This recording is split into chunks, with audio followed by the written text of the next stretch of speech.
4. Hi friends, story చూసి వెళ్ళిపోకుండా story ఎలా ఉందో కామెంట్ చేయండి. వీడియోని లైక్ చేయడం మాత్రం మర్చిపోకండి. అలాగే వీడియోని షేర్ చేయండి. స్టోరీలోకి వెళ్ళిపోదాం. ఒకసారి ఇండియాకి వచ్చేద్దాం.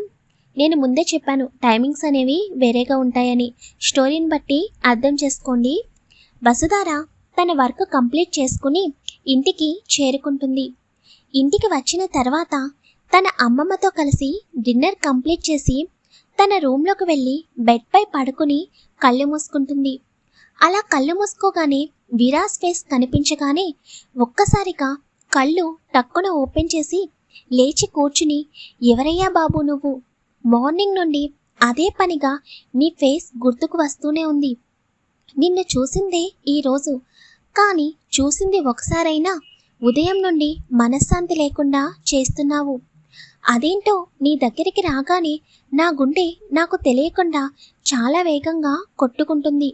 ముందు నీకు ఒక పేరు పెట్టాలి. చూడ్డానికి హ్యాండ్సమ్గా ఉన్నావు కాబట్టి హ్యాండ్సమ్ అని పెడితే సరిపోతుందేమో. లేదు, నువ్వు చూడ్డానికి హ్యాండ్సమ్గా ఉన్నా కూడా నీ ఫేస్ చూస్తే అచ్చం టైగర్ని చూసినట్టు ఉంది. అసలు నాకు అర్థం కాక అడుగుతున్నాను.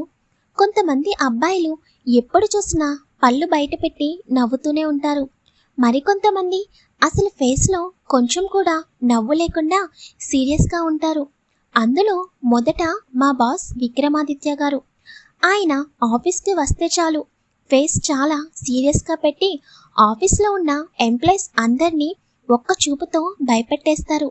ఇంకా నువ్వు కూడా అదే కోవకి చెందినవాడిలా ఉన్నావు. నాకు తెలిసి నువ్వు కూడా ఒక పెద్ద బిజినెస్ మ్యాన్వి అనుకుంటా. ఈ బిజినెస్ చేసే వాళ్ళందరికీ ఏమీ పనుండదనుకుంటా. ఎప్పుడు చూసినా ముఖంలో నవ్వు లేకుండా తిరుగుతూ అందరినీ భయపెడుతూ ఉంటారు. అట్లీస్ట్ మిమ్మల్ని ప్రేమించే వాళ్ళ దగ్గరైనా నవ్వుతూ ఉంటారా, లేక ఇలాగే కోపంగా ఉంటారా అని ఆలోచిస్తూ ఉంటుంది వసుధార. ఏమో టైగర్, నువ్వు నాకు మళ్ళీ కనిపించకుండా ఉంటే బాగుండును. ఒక్కరోజుకే నా మనసు నా కంట్రోల్లో లేకుండా ప్రతి క్షణం నిన్ను గుర్తు చేస్తూ ఉంది. ఏ క్షణాన్న మా అమ్మమ్మ నా పెళ్లి గురించి మాట్లాడిందో కరెక్ట్గా అదే టైంకి నువ్వు కనిపించావు. నాకు మళ్ళీ కనిపించకు టైగర్, ఈ హార్ట్ బీట్ సౌండ్ నేను అస్సలు వినలేను అని మళ్ళీ బెడ్పై వాలి కళ్ళు మూసుకుని నిద్ర రాక అటు ఇటు కదులుతూ ఎప్పటికో విరాస్ ఆలోచనలతో పడుకుంటుంది వసుధార. లండన్కి వచ్చేద్దాం ఒకసారి. విక్రమ్కి ఉదయమే మెలకు వస్తుంది. నైటు వైష్ణవికి వచ్చిన కల గుర్తుకు రాగానే ఒకసారి వైష్ణవి వైపు చూస్తాడు. వైష్ణవి గాఢ నిద్రలో ఉంటుంది. విక్రమ్ లేచి బాల్కనీలోకి వచ్చి రాబర్ట్కి కాల్ చేస్తాడు. రాబర్ట్ కాల్ అటెండ్ చేయగానే, నేను చెప్పిన పని ఎంతవరకు వచ్చింది రాబర్ట్? ఇప్పటి వరకు నాకు నువ్వు ఏ ఇన్ఫర్మేషన్ ఇవ్వలేదు అని అడుగుతాడు. నేనే నీకు కాల్ చేద్దామని అనుకుంటున్నాను విక్రమ్. నువ్వు చెప్పిన వ్యక్తి గురించి ఇంట్రాగేషన్ చేశాను. అందులోనూ సీక్రెట్గా చేయాలి కాబట్టి కొంచెం టైం పట్టేటట్టుంది. కానీ కొన్ని విషయాలు మాత్రం తెలుసుకున్నాను అని రాబర్ట్ చెప్పగానే, ఎంతవరకు తెలుసుకున్నావు? ఇప్పుడు ప్రెజెంట్ ఆ విరాస్ ఎక్కడున్నాడు అని అడుగుతాడు విక్రమ్. నువ్వు చెప్పిన ఆ విరాస్ స్మగ్లింగ్స్ మరియు డ్రగ్స్ అన్ని ఆపేసి ఇప్పటికే 1.5 years అవుతుంది. అలాగే తన పేరు మీద ఉన్న కంపెనీస్ అన్నీ కూడా నేను చెక్ చేశాను. 1.5 years వరకు కూడా విరాస్ అనే పేరు మీద చాలా కంపెనీస్ ఉన్నాయి. అవన్నీ కబ్జా చేసి సంపాదించినవే. కానీ తర్వాత ఎవరి కంపెనీస్ వాళ్ళకి హ్యాండ్ ఓవర్ చేసేసాడు ఆ విరాస్ అని రాబర్ట్ చెప్పగానే విక్రమాదిత్య ఒక్కసారిగా షాక్ అయ్యి, వాట్ అంటే నువ్వు చెప్పేదేంటి? తను ఆక్రమించిన కంపెనీస్ అన్నీ కూడా మళ్ళీ ఎవరి కంపెనీస్ వాళ్ళకి ఇచ్చేశాడా అని అడుగుతాడు. అవును, ప్రతి కంట్రీలో ఉన్న కంపెనీస్ ఎవరి దగ్గరైతే తీసుకున్నాడో మళ్ళీ వాళ్ళకే ఆ కంపెనీ హ్యాండ్ ఓవర్ చేసేసాడు. ఇప్పుడు ప్రెజెంట్ ఆ విరాస్కి కొన్ని కంట్రీస్లో మాత్రమే కంపెనీస్ ఉన్నాయి. అవి కూడా తన ఓన్ టాలెంట్తో పెట్టిన కంపెనీస్. అందుకని ఆ కంపెనీస్ మాత్రమే ప్రెజెంట్ రన్ అవుతున్నాయి. ఇంకా అతను చేసిన దందాల గురించి ఎటువంటి ఇన్ఫర్మేషన్ ఎక్కడా దొరకలేదు. ఇది కూడా చాలా సీక్రెట్గా ఇంట్రాగేషన్ చేయడం వలన తెలుసుకున్నాను. అంతేకాకుండా ఆ విరాస్ ఈ 1.5 years నుండి అసలు తన ప్యాలెస్ వదిలి బయటకు రాలేదు. తన ప్యాలెస్ నుండే బిజినెస్ మొత్తం మెయింటైన్ చేస్తున్నాడు అని రాబర్ట్ చెప్పగానే విక్రమాదిత్య ఆశ్చర్యపోతూనే ఇదంతా ఎందుకు చేస్తున్నాడో ఏమన్నా తెలిసిందా అని అడుగుతాడు. ఎందుకంటే విక్రమాదిత్యకి అదంతా వైష్ణవి గురించి చేస్తున్నాడని అనిపిస్తుంది. కానీ వైష్ణవి గురించి ఇదంతా చేయడం విక్రమాదిత్యకి నచ్చడం లేదు. విరాజ్ వైష్ణవికి ఇంపార్టెన్స్ ఇస్తుంటే విక్రమాదిత్యకి కోపం పెరిగిపోతుంది. వెంటనే రాబర్ట్, నేను మ్యాక్సిమం అన్ని కంపెనీస్ దగ్గర ఇన్ఫర్మేషన్ తీసుకున్నాను, కానీ ఎవరు ఏమీ చెప్పలేదు. వాళ్ళు చెప్పిన ఇన్ఫర్మేషన్ ప్రకారం ఎవరో వాళ్ళ కంపెనీ హ్యాండ్ ఓవర్ చేసుకున్నారో తెలియదు.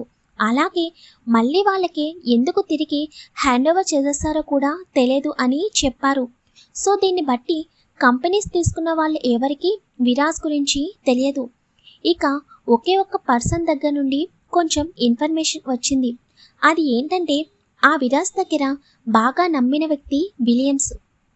ఆ విలియమ్స్ ఒక కంపెనీ పర్సన్కి ఇలా చెప్పాడంట, మా సార్ తన ప్రాణమైన వ్యక్తి గురించి మళ్ళీ ఎవరి కంపెనీస్ వాళ్ళకి హ్యాండ్ ఓవర్ చేసేస్తున్నారు.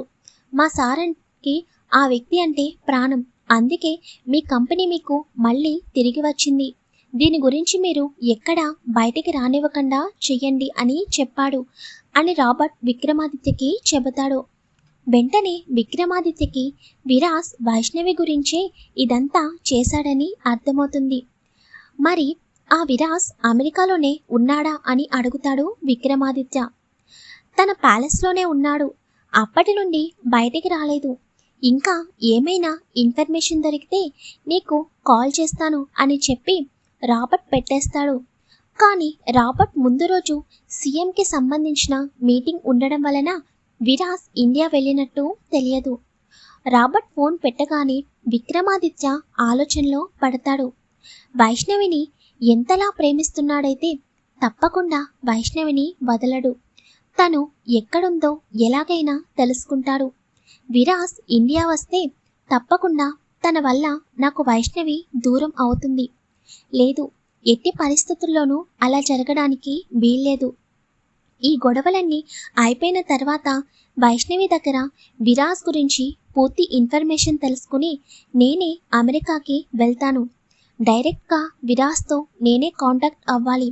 లేకపోతే వైష్ణవి ఎక్కడుందో విరాజ్ తెలుసుకుని తనే డైరెక్ట్గా ఇండియాకి వస్తే తప్పకుండా వైష్ణవిని నాకు దూరం చేస్తాడు. ఎట్టి పరిస్థితుల్లోనూ అలా జరగకూడదు అని ఆలోచిస్తూ ఉంటాడు విక్రమాదిత్య. పాపం విక్రమ్కి తెలియని విషయం విరాజ్ ఇండియా రావడం అయిపోయింది, ఇంకా విక్రమ్తో మాట్లాడడం కూడా అయిపోయింది. మరి విక్రమ్ విరాజ్ ఇండియా వచ్చినట్టు తెలుసుకుంటాడో లేదో చూడాలి. హాయ్ ఫ్రెండ్స్, స్టోరీ నచ్చితే తప్పకుండా కామెంట్ చేయండి, వీడియోని లైక్ చేయండి, షేర్ చేయండి, ఛానల్ని సబ్స్క్రైబ్ చేసుకోండి.